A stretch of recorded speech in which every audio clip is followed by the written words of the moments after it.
안녕하십니까, 최익성입니다. 오늘부터는 본 강의의 핵심 내용인 팔복을 순서대로 주의해 나갈 것입니다. 그런데 본문으로 곧장 나아가기 전에 지난 시간에 살펴본 내용을 잠시 복습 차원에서 다루어 보는 것이 좋겠습니다. 물론 지난 시간에 많은 내용을 다루었지만 특별히 오늘 되새기고 싶은 내용은 예수님의 산상수훈과 시내산에서의 하나님의 십계명의 반포와 관련된 내용입니다.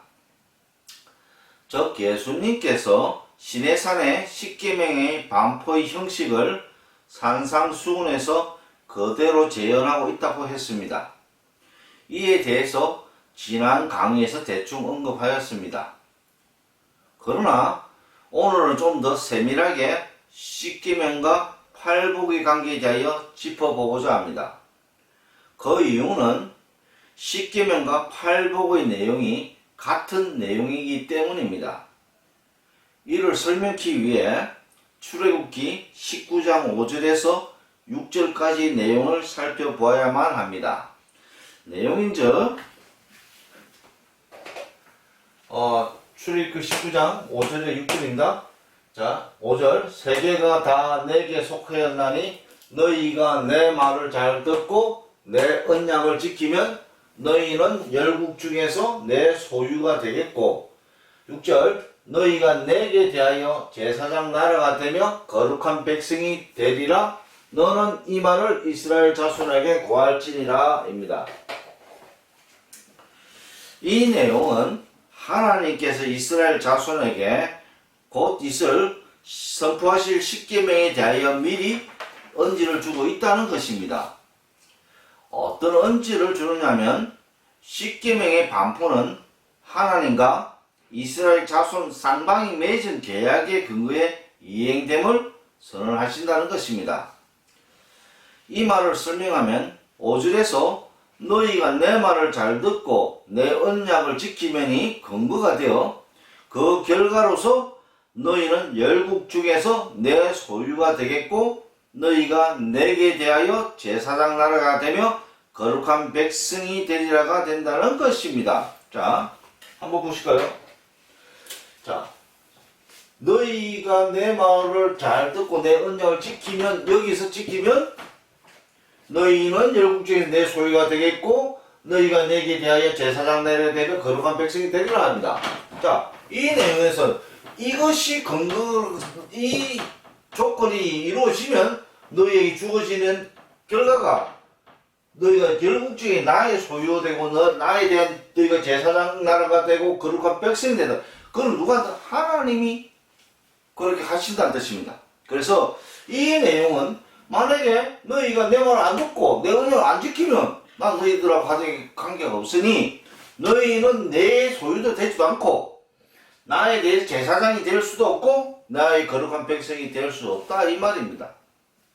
그래서 이 내용에서는 하나님의 일방적인 선언이지만 그러나 이 일방적인 선언을 이스라엘 자손과 하나님 서로 쌍방의 계약의 형태로 묶어놨다는 겁니다. 너희가 이걸 하면 내가 너희가 이렇게 주시다는 거죠. 너희가 안 지키면 나도 못한다. 그러니까 너희가 지키는 한 나도 지키겠다 이 이야기인 겁니다. 자, 그러면 이 본문의 계약을 이행하는 데 있어서 이스라엘 자손에게 요구된 일은 단지 너희가 내 말을 잘 듣고 내 언약을 지키면 이라는 것입니다. 즉, 이 행위만 잘하면 이스라엘 자손은 하나님의 소유가 되어 하나님을 향하여 제사장 나라가 되며 거룩한 백성이 된다는 것입니다.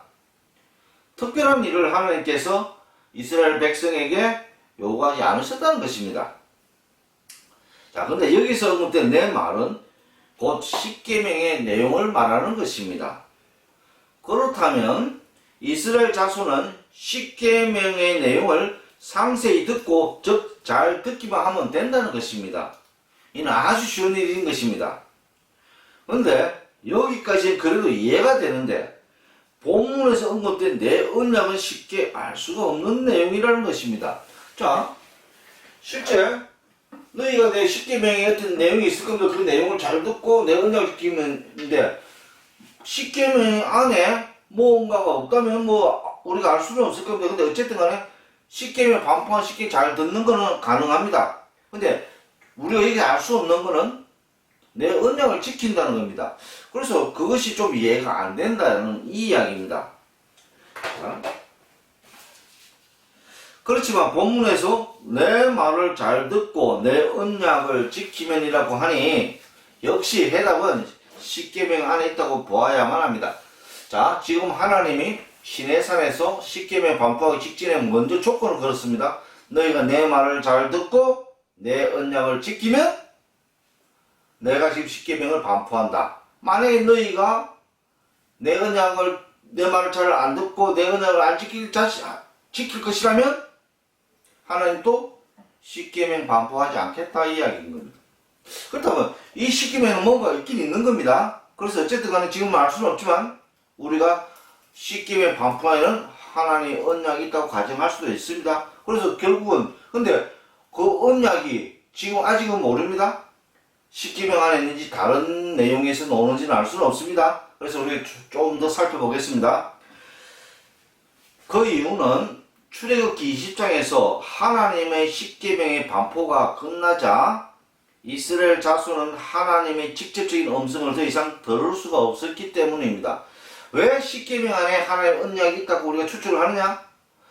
하나님의 직접적인 음성으로 듣는 것은 십계명의 반포가 끝이라는 겁니다. 그 이상 그들은 하나님의 음성을 직접 들을 수 없었기 때문에 하나님이 무슨 말씀하시고 무슨 언약을 주시는지 더 이상 알 수가 없다는 겁니다.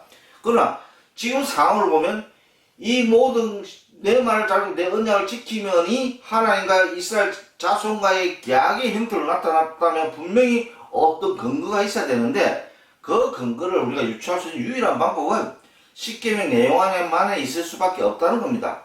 자, 그러면 우리가 이렇게 생각하는 이유를 한번 찾아보겠습니다. 왜 방금 이야기한 것을 본문을 통해서 찾아보겠습니다. 자, 그 원인을 20장 17절에서 21절의 내용에서 찾아볼 수가 있습니다.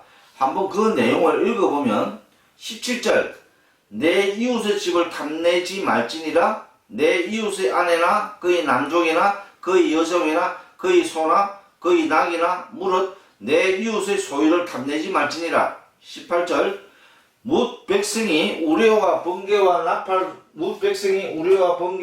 소리와 산의 연기를 본지라 그들이 볼 때 떨며 멀리 서서 19절 모세에게 이르되 당신이 우리에게 말씀하소서 우리가 들으리이다. 하나님이 우리에게 말씀하시지 말게 하소서 우리가 죽을까 하나이다. 20절 모세가 백성에게 이르되 두려워 말라. 하나님이 강림하시면 너희를 시험하고 너희로 경외하여 범죄치 않게 하려 하심이니라. 백성은 멀리 21절 백성은 멀리 섰고 모세는 하나님의 계신 암흑으로 가까이 다니나입니다. 자, 17절은 여기 나타나지 않습니다. 17절이 바로 십계명 제일 마지막 십계명입니다. 그 십계명이 끝나서 18절 바로 백성이 굉장히 두려워 떤다는 겁니다. 그래요 지금 이 내용에서 본 것처럼 더 이상 하나님의 음성 듣는 것이 힘들다는 겁니다. 근데도 어찌됐든 십계명 하나님이 반포하신 십계명은 다 들었죠. 하나님 직접적인 음성으로 저희 백성이 다 들었다는 겁니다. 그러나 더 이상 지금 보시다시피 십계명 반포가 끝나자마자 백성들은 모세에게 요구합니다. 나 더 이상 우리 하나님 음성 들을 수 없으니 네가 대신 듣고 우리에게 전해달라. 네가 전해주는 말을 하나님의 말씀으로 듣겠다. 이 이야기를 지금 모세에게 한다는 겁니다. 그래서 자 그렇다면 이 이스라엘 백성이 들은 것은 오직 십계명의 내용밖에 없다는 겁니다. 더 이상 하나님의 음성을 들은 게 없으니 하나님 더 이상 그들하고 무슨 계약적인 말을 주고받았다는 사실이 없기 때문에 우리가 십계명 안에서 그 내 언약을 찾아내야 된다는 이 이야기인 겁니다. 자, 이런 상황 속에서 19장 5절과 6절에서 하나님께서 이스라엘 자손과 맺은 언약이 이행되려면 즉 내 말을 잘 듣고 내 언약을 지키면 조건이 성취되어야 한다는 것입니다. 그런데 하나님께서 들려준 말씀은 오직 십계명의 말씀밖에 없었다는 것입니다. 그렇다면 십계명의 말씀 안에 하나님의 약속이 있다고 보아야만 맞는 것입니다. 만약 그 안에 어떤 약속의 말씀도 없는데 이스라엘 자손에게 내 언약을 지키면 이라고 하신다면 이는 옳지 않은 일이기에 결단코 하나님께서 행하실 일이 아닙니다. 여하튼 결론은 십계명 안에는 분명히 하나님의 언약이 숨겨져 있다는 것입니다. 실제로 그 언약이 제2계명 곧 20장 5절의 말씀 중에 기록되어 있다는 것입니다. 내용인즉 나 여호와 너의 하나님은 질투하는 하나님인즉 나를 미워하는 자의 죄를 갚되 아비로부터 아들에게로 3, 4대까지 이르게 하거니와에 나와 있다는 겁니다. 이 계명에 많은 내용이 있습니다만 제가 그 중에서 필요한 부분만 발췌한 것입니다. 자, 그래서 근데 이 내용은 하나님께서 자신을 너의 하나님으로 받아들이지 않는 자들에 대하여 일곱째 나라의 종말에 아들을 내세워 저희의 죄를 대신 갖게 하여 자신이 저희의 하나님이 되시겠다는 의지를 선포하신 것입니다. 여기서 아들은 예수님을 가리킵니다. 이 내용은 본인의 다른 영상인 11조에 숨겨진 비밀에서 이미 다룬 내용이므로 그 방송을 시청하시면 이 내용을 이해하실 수 있을 것입니다. 여기서는 시간상 바로 핵심으로 들어감을 양해 바랍니다. 여하튼 이 내용이 하나님의 언약이라는 것입니다. 자, 그러면 이스라엘 자손에게 주어진 영광인 너희는 열국 중에서 내 소유가 되겠고 너희가 내게 대하여 제사장 나라가 되며 거룩한 백성이 되리라가 성취되는 데는 저희의 무슨 특별한 행위가 요구되는 것이 아니라 단지 하나님의 십계명의 말씀을 잘 듣고 내 언약을 지키면 됨을 이로써 알 수 있다는 것입니다. 뭐 특별한 거 없다는 겁니다. 아까도 이야기했습니다. 너희는 내 말을 잘 듣고 내 언약만 지키면 너희가 할 일이 없다는 겁니다. 근데도 희한하게 많은 사람들은 하나님께 뭔가를 드려야 되고 뭔가 행위를 해야 된다고 옛날 유대인들도 많은 규칙을 정하고 많은 행위로 나타내는 신앙 예배를 드렸습니다. 근데 본문에 의하면 하나님은 그거 요구하신 적이 없다는 겁니다. 단지 십계명에 내 말을 잘 듣고 내 언약만 지키고 있으라 이 이야기입니다. 나머지는 내가 한다 이 이야기입니다. 어쨌든 그런데 이 내용에서 우리가 한번 여기서 진지하게 보게 생각할 점이 있는데 하나님의 율법은 너희라고 부르신다는 것입니다. 자, 여기 한번 보시면 너희가 내게 대하여 너희가 내 말을 잘 듣고 내 언약을 지키면 너희는 열국 중에서는 내 소유 너희가 내게 대하여 제사장 되리라 합니다. 자, 하나님은 너희라고 하신다는 겁니다. 자, 이것이 좀 제가 보기에 좀 이상하기에 한번 생각해 보려고 이 내용을 한번 검토해 보겠습니다.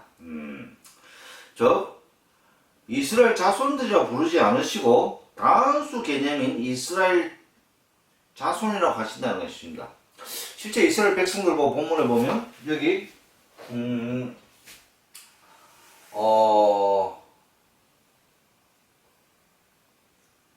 여기는 아직 안 나오는 것 같습니다. 여기 나옵니다.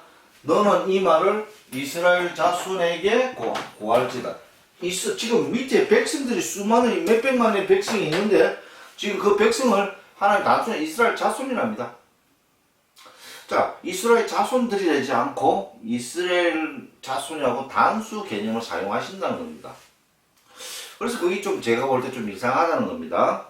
그리고 또한 너희도 분명 복수 개념인데 그렇다면 단순한 저기 수장되는 사람들이 많습니다.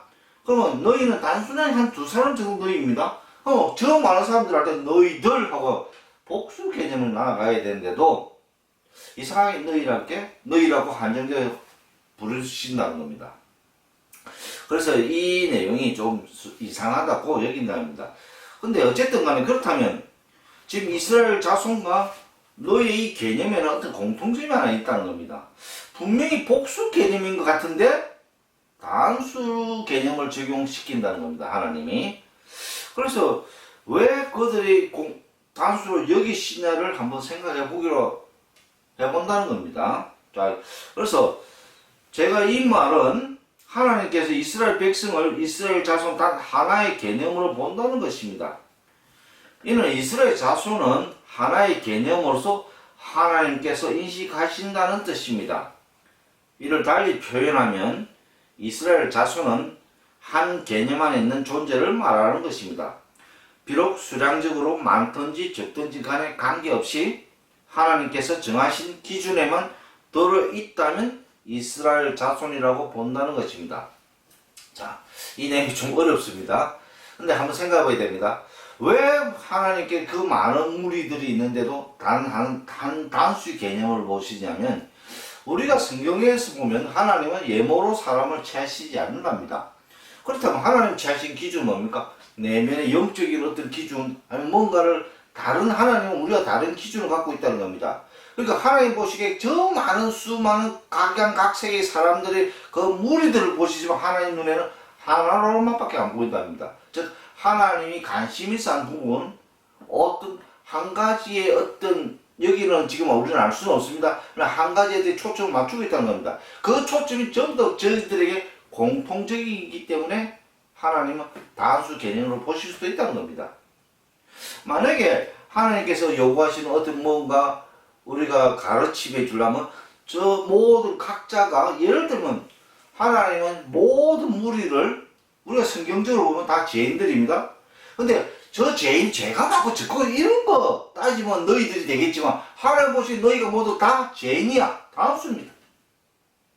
죄인의 뭐 높낮이 있고 그런 거 없다는 겁니다.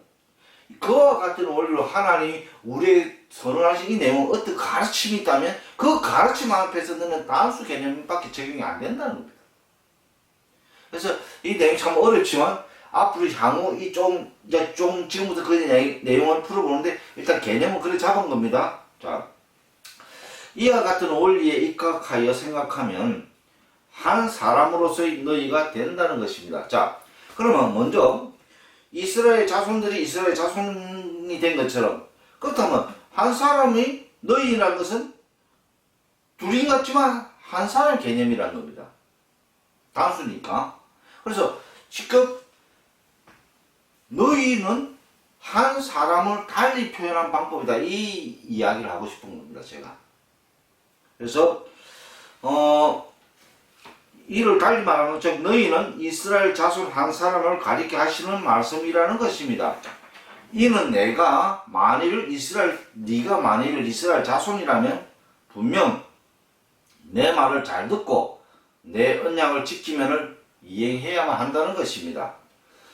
여기서 왜 너가 너희로 바뀌는지 대하여 이상하여 이를 분석해 보면 너는 곧 너희라는 등식이 성립되면 알 수 있다는 것입니다. 이 내용에 대해서는 다음에 상세히 설명될 것이므로 여기서는 본론만 말하겠습니다. 성경적으로 사람이라는 의미는 남자와 여자 곧 이성과 마음으로 만들어진 존재를 말하는 것입니다. 이는 사람에게는 다른 두 본질이 함께 하고 있다는 뜻입니다. 그러면 그 사람이 곧 이스라엘 자손이라는 뜻이기도 한 것입니다. 그런데 그 사람과 관련된 것이 너희 곧 그의 이성과 마음이라는 두 존재가 된다는 것입니다. 자, 여기서 한번 생각해보면 일단 이 이스라엘이라는 용어를 한번 생각해 봐야 됩니다. 이스라엘이라는 자손이란 말은 원래 야곱의 자손입니다. 야곱, 성경이 그 아브라함, 이삭, 야곱 할 때 그 야곱입니다. 그 야곱을 하나님 다른 이름을 주신 이스라엘입니다. 즉 하나님과 싸워 이긴 자라는 뜻입니다. 그래서 그러면 그 원래 야곱의 육신적 이름은 야곱입니다. 그러나 하나님 주신 새로운 이름, 어떤 영적인 개념 이름은 이스라엘입니다. 그러니까 하나님 보신 영적 개념의 이스라엘, 영적 자손이라는 것, 영적인 자손들이 있을 수 없다는 뜻입니다. 영적은 한 자손이라는 뜻입니다. 그래서 이스라엘 자손이라고 하신 것 같습니다. 어찌됐든 그렇다면 지금 하나님이 이스라엘 야곱의 자손이라 하지 않고 이스라엘 자손이라고 언급한 것을 보면 하나님이 지금 관심 있어 하는 부분은 어떤 내적인 어떤 영적인 어떤 문제지 육적인 수량적에 관련되고 육적인 삶과 관련된 내용이 아니라는 것입니다. 자, 이 점만 하여튼 기억하시고 다음 강의 때 좀 더 상세히 나올 겁니다. 자, 그러면 여기 본문에서 그러면 내 말을 잘 듣고 내 언약을 지키면을 너희에게 대입해 생각해보면 내 말을 잘 듣고는 이성의 영역 안에서 일어나는 사건임을 알 수 있다는 것입니다. 그러면 내 언약을 지키면은 마음의 영역 안에서 일어나는 사건이 될 것입니다. 실상 이성은 기능적으로 생각을 하는 곳이기 때문에 말씀 내용을 듣고 이치에 따라 같이 생각해 볼 수는 있을 것입니다. 그러나 이성은 말씀 자체를 이해할 수는 있어도 그 말씀이 주는 어떤 약속, 즉 미래에 관계된 예언의 말씀에는 동의하지 못한다는 것입니다. 그 이유는 미래의 불확실성에 자기의 생각을 맞춘다는 것은 지극히 비이성적, 곧 비논리적이기 때문에 그렇게 하지 않는다는 것입니다. 그러나 마음은 감정으로 형성된 영역입니다. 마음이 비록 이성처럼 말씀을 알아둘 수는 없겠지만 그 말씀이 주는 특별한 느낌에 감동하여 먼 미래의 일이지만 그 사실을 느낌으로 받아들일 수는 있을 것 같습니다. 즉 감정적인 차원에서는 하나님의 언약이 주는 무게감으로 인하여 간직할 수 있다는 것입니다. 즉 한마디로 믿음으로 간직할 수 있다는 것입니다. 그러므로 내 말을 잘 듣고는 이성에게 하신 말씀이며 내 언약을 잘 지키면은 마음에게 하신 말씀이었던 것입니다. 자, 그러므로 너희가 될 수밖에 없다는 것입니다. 만약 사람을 하나의 기능을 가진 존재로만 인식하셨다면 둘 중에 하나의 말씀만 주셨을 것입니다. 즉, 내 말을 잘 듣고 또는 내 언약을 잘 지키면이라고 하셨을 것입니다. 여하튼 이스라엘 자손의 의무는 단지 십계명만 암기하고 있으면 된다는 것입니다. 달리 너희가 다른 일을 할 필요가 없다는 것입니다. 이는 이스라엘 자손이 자신의 언약만을 간직하고 있기만 하면 나머지 곧 너희는 열국 중에서 내 소유가 되겠고 너희가 내게 대하여 제사장 나라가 되며 거룩한 백성이 되리라를 하나님이 직접 이루신다는 내용이 된다는 것입니다. 여하튼 이스라엘 자손이 할 수 있는 일은 아들이 이 땅에 오셔서 하나님의 언약이 이루어지는 일을 바라보는 일밖에 없다는 것입니다. 결론은 하나님의 아들이 이 땅에 오셔서 저희의 죄를 대신 갚는 일이 선행된 후에 하나님께서는 이스라엘 자손과 맺은 언약을 이행하실 수가 있다는 것입니다. 그렇다면 예수로 말미암아 십계명이 존재하는 것이므로 예수님의 산상수훈의 팔복은 십계명의 내용과 연결하여 이해해야만 할 것입니다. 결국 이스라엘 자손이 열국 중에서 내 소유가 되겠고 너희가 내게 대하여 제사장 나라가 되며 거룩한 백성이 되리에 대한 하나님의 약속이 이행되는 사건이 예수님의 팔복의 선표였다는 것입니다. 즉 하나님의 약속이 이 땅에서 이루어지는 시기가 도래했음을 예수님께서 팔복의 선언으로 만천하에 알리셨다는 것입니다. 그러므로 십계명과 팔복은 하나님의 언약으로 말미암아 자연스럽게 연결될 수밖에 없는 구조임을 확실히 기억하셔야만 팔복이 주는 의미와 그 상징성을 매우 감명 있게 받아들이게 될 것입니다. 지금부터 팔복의 내용을 다루어 보겠습니다. 자, 팔복의 내용을 한번 읽어 보겠습니다. 자, 심령이 가난한 자는 복이 있나니 천국이 저희 것이며, 애통한 자는 복이 있나니 저희가 위로를 받을 것이며, 온유한 자는 복이 있나니 저희가 땅을 기업으로 받을 것이며, 의에 줄이고 목마른 자는 복이 있나니 저희가 배부를 것이며, 긍휼히 여기는 자는 복이 있나니 저희가 긍휼히 여김을 받을 것이며, 마음이 청결한 자는 복이 있나니 저희가 하나님을 볼 것이며, 화평케 하는 자는 복이 있나니 저희가 하나님의 아들이라 일컬음을 받을 것이며, 의를 위하여 핍박을 받은 자는 복이 있나니 천국이 저희 것이니라. 자, 이 내용이 팔복입니다. 앞 시간에 이야기했죠? 여기 복이 있나니 이것 때문에 이것이 복이 있나니가 총 8개입니다. 하나, 둘, 셋, 넷, 다섯, 여섯, 일곱, 8개에서 통상적으로 팔복이라고 부른다고 했습니다. 자, 근데 이 내용을 먼저 본격적으로 구체적으로 알아보기 전에 우리가 먼저 행할 일이 있는데, 그것은 팔복의 구조를 먼저 파악해야만 한다는 것입니다. 만약 이런 작업 없이 곧바로 3절의 내용의 분석으로 들어가면 많은 혼란을 자초하게 된다는 것입니다.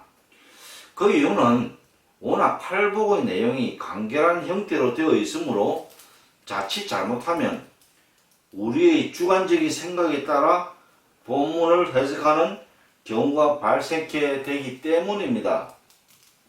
그러나 팔복 전체 구조를 살핀 뒤 각각의 복을 해석하면 큰 틀 안에서 벗어나지는 않을 것입니다. 이렇게 될 때 우리의 주관적인 생각을 버리고 그나마 예수님의 생각, 곧 객관적인 의미를 통해 얻을 수가 있다는 겁니다. 자, 그럼 먼저 우리 팔복을 구조를 한번 생각해 보기 전에, 자, 예수님이 이렇게 팔복을 주셨는데 참 내용이 너무 간단합니다. 심령이 가난한 자는 복이 있나니, 애통한 자는 복이 있나니, 온유한 자는 복이 있나니, 의에 줄이고 목마른 자는 복이 있나니, 이 모든 긍휼히 여기는 자는 복이 있나니, 마음이 청결한 자는 복이 있나니, 화평케 하는 자는 복이 있나니, 의를 위하여 핍박을 받은 자는 복이 있나니, 이 뭔가 어떤 서론적인 내용이고 아무런 설명이 없습니다. 이제 그러다 보니까 이 내용을 받아들이는 각양각색의 우리 입장에서 받아들일 때는 내가 애통하는 자는 애통을 어떻게 다르게 받아들이고 내가 애통치 않는 자는 이 내용을 다르게 받아들일 수밖에 없는 겁니다. 각자 체험과 각자의 경험이 다 다르기 때문에 각자가 보는 시각에 따라서 이 내용이 달라질 수밖에 없다는 겁니다. 자, 그러면 이 문제를 해결하기 위해서 예수님이 팔복을 그냥 할 때는 그런 선언적이면 그냥 나열식이라면 아무 의미가 없을 것입니다. 그럼 분명히 이 내용 앞에서 굉장히 중요하다 해서 십계명과 연결된 내용이라 했습니다. 십계명 그 내용은 굉장히 깊은 어떤 체계적인 내용입니다. 그렇다면 그 내용과 함께 가는 이 팔복의 내용이 그냥 단순하게 어떤 서론적인 말씀, 서술적으로 나타나는 말씀으로만 여기면 안 된다는 것입니다. 분명히 어떤 체계 속에서 나온 이야기로 받아들여야 된다는 겁니다. 그래서 지금 본 구조를 우리가 한번 파악해보자고 하는 겁니다. 그 취지로 지금 우리가 팔복의 구조를 보니까, 자, 이게 재미난 부분이 좀 몇 개 있습니다. 자, 심령이 가난한 복이 있나니 천국이 저희 것이며 나왔습니다. 그 다음에 애통한 자 복에 쭉 위로를 받을 것이고 다른 내용이 쭉 나오는데, 마지막에 10절에 의를 위하여 핍박을 받은 자는 복이 천국이 저희 것이며 이래 됩니다. 희한하게도 이 구조 속에 보면, 자, 시작을 천국으로 시작하고 마침이 또 천국입니다. 근데 가운데로 특이하게도 뭐 천국에 대한 말이 없습니다. 뭐 다른 내용입니다. 그래서 이 내용 속에서 만약에 이 내용이 어떤 틀 안에 어떤 구조 속에 있다면 당연하게, 자, 천국과 천국으로 되어 있으면 안에 내용이 있다? 우리 상상을 해볼 수 있습니다.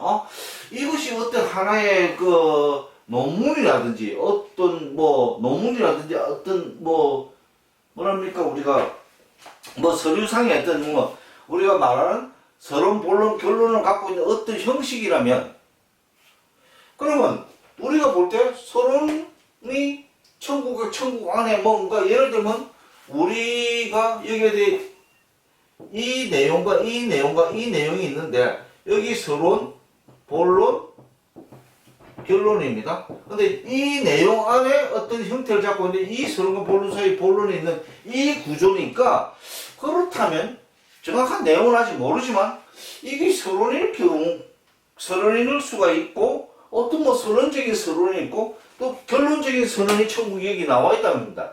그렇다면 이 내용은 크게 세 가지로 분류시킬 수 있다는 겁니다. 자, 3절이 신뢰의 감을 보긴다. 이거는 서론으로 보고, 이 나머지 이 부분은 다 뭐로 본다?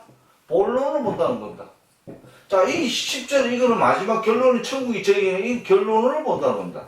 자, 이렇게 보았을 때 어쨌든 그런 팔복의 성격은 천국에 가는 이야기라는 겁니다.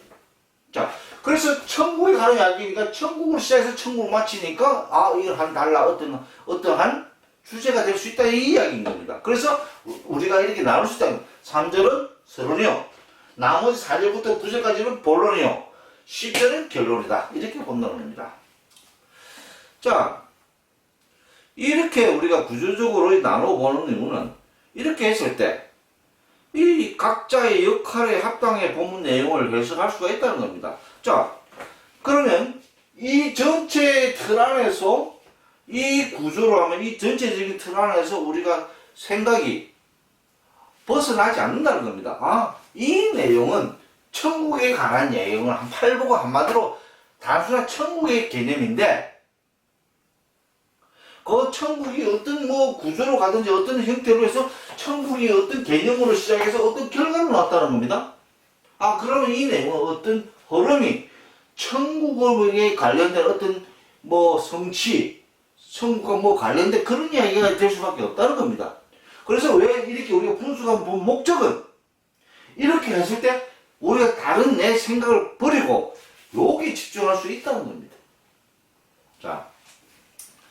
자, 그러므로 본문을 크게 세 부분으로, 즉 3절과 4절에서 9절까지와 10절로 분류할 수가 있다는 것입니다. 그러면 3절이 서론적 성격의 구조이며 4절에서 9절까지 내용이 본론의 성격을 띠고 있으며 마지막으로 10절이 결론의 성격을 띈 구조라고 볼 수 있다는 것입니다. 이런 구조적 성격을 통해 각자 역할에 합당하게 본문 내용을 해석해야만 전체적인 틀 안에서 벗어나지 않게 되어 각자의 본문에 주어진 의미를 온전히 깨우칠 수가 있다는 것입니다. 한편 본론이 4절에서 9절까지의 내용의 구조를 살펴보니 여기도 세 단락으로 나누어짐을 볼 수 있습니다. 즉 4절과 5절이 첫째 단락이며, 그리고 6절과 7절이 둘째 단락이며, 그리고 8절과 9절이 셋째 단락이 된다는 것입니다. 이렇게 나눈 것은 내용상 구분이 있기 때문인데, 이에 대하여 지금은 설명할 수는 없지만 추후 자연히 알게 될 것이므로 이런 구조로 팔복의 내용이 전개된다는 사실만 기억하시기 바랍니다. 자, 우리가 여기서 보면 서론, 본론, 결론입니다. 본론도 또 여러 파트가 있을 수 있습니다. 근데 이 파트를 우리가 4절하고 5절을 또 한 단락으로 보고, 또 6절과 7절을 두 번째 단락, 8절에서 9절을 세 번째 단락으로 봤다는 겁니다. 그러면 이걸 왜 나눴냐? 여기는 이 두 개를 같이 가고 같이 가는 내용은 서로 내용상 구분이 있습니다. 뭐 간단하게 하면 애통하는 자, 온유한 자, 이거는 즉 우리가 말하는 마음, 즉 마음에 관련된 것이고, 의에 줄이고 목마르다는, 그러면 이거는 이성에 관한 영역입니다. 그래서 이성에 관한 어떤 내용들이고, 그럼 8, 9절은 뭐냐? 이 두 개, 이성과 마음이 합친 경우에서 일어날 수 있는 어떤 이야기입니다. 미리 이야기하면, 하여튼 그 정도 말고 나중에 팔복을 그걸 다 깨우치면 이 순서 속에서 지금 한 이야기가 무슨 이야기인지를 알 수 있을 겁니다. 일단 팔복의 구조는 이제 그 정도로 하고요. 지금부터 팔복의 서론인 3절의 말씀을 검토하기로 하겠습니다. 3절의 내용은 심령이 가난한 자는 복이 있나니 천국이 저희 것이며입니다. 그런데 이 내용을 살펴보기 전에 우리가 앞전의 강의에서 언급한 내용을 다시 떠올리면 팔복의 내용이 가르쳐 가라사대의 형식을 유지하고 있다고 했습니다. 즉 가르침과 창조적 선언이 함께하는 구조로 본문이 구성되어 있다는 것입니다. 그러므로 본문의 전반부는 가르침에 해당하고 후반부는 가라사대 곧 창조적 사실의 기인함을 기억해야만 합니다. 본문을 예로 들면 심령이 가난한 자는 복이 있나니가 가르침에 해당되며 천국이 저희 것이면은 가라사대에 속해 있다는 것입니다. 이렇게 가르침과 가라사대의 내용은 본문에서 구분되어져 있다는 것입니다. 실제로 팔복의 모든 구조가 이런 형태로 되어 있으며 각각의 마침이 선언적 형태인 것이며 또는 것임이라고 되어 있음에 유념할 필요가 있다는 것입니다. 자, 우리가 보시면 심령이 가난한 자는 복이 있나니를 기점해서 뭔가를 이야기하는 겁니다. 또 애통하는 자는 복이 있나니를 근거로 해서 애통하는 자가 있고 복이 있나니에 대해서 온유한 자 이렇게 쭉쭉쭉 나갑니다. 복이 있나니를 이 가운데서 기준으로 하고 있습니다. 자, 그렇다면 우리가 이 앞에 복을 있나니 이것을 요 앞에 전반부가 가르침에 해당하고 전체 내용이 후반부는 이 복에 의해서 여기는 가라사대에 해당한다는 겁니다.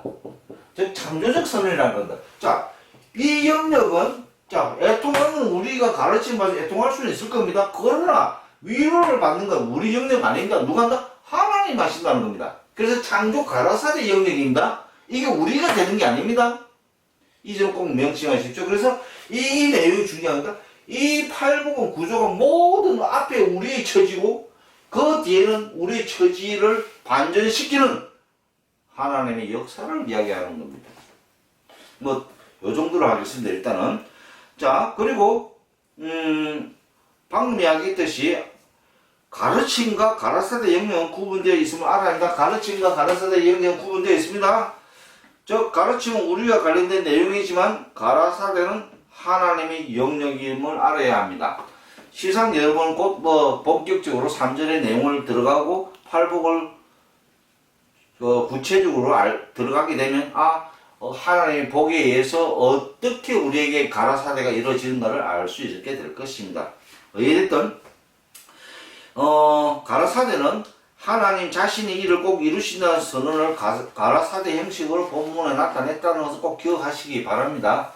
자, 오늘은 여기까지 하겠습니다. 근데 다음부터는 실제 본문을 직접 심령이 가난한 자는 복이 있나니를 주의해야 할 것인가. 이때까지는 준비 작업이었을 것입니다. 그러나 여기서 잊지 말아야 할 것은 이 팔복은 그냥 단순한 내용이 아니고 굉장히 중요한 내용인 것을 우리가 이끌어내었던 겁니다. 뭐다?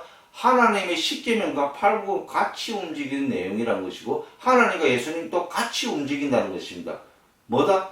우리를 위하여 우리의 구원과 우리의 완성을 위하여 하나님이 신의 산에서 십계명을 반포하셔서 아들을 내셔서 그 아들을 통해서 이루신 일이 바로 팔복입니다. 그러니까 이 팔복은 하나님의 약속일 뿐만 아니라 하나님의 전 구약을 통틀어서 하나님 갖고 계신 계획이신 겁니다. 그래서 앞으로 전개될 팔복의 내용을 여러분들은 진짜 심사숙고해서 잘 경청하셔야 될 것입니다.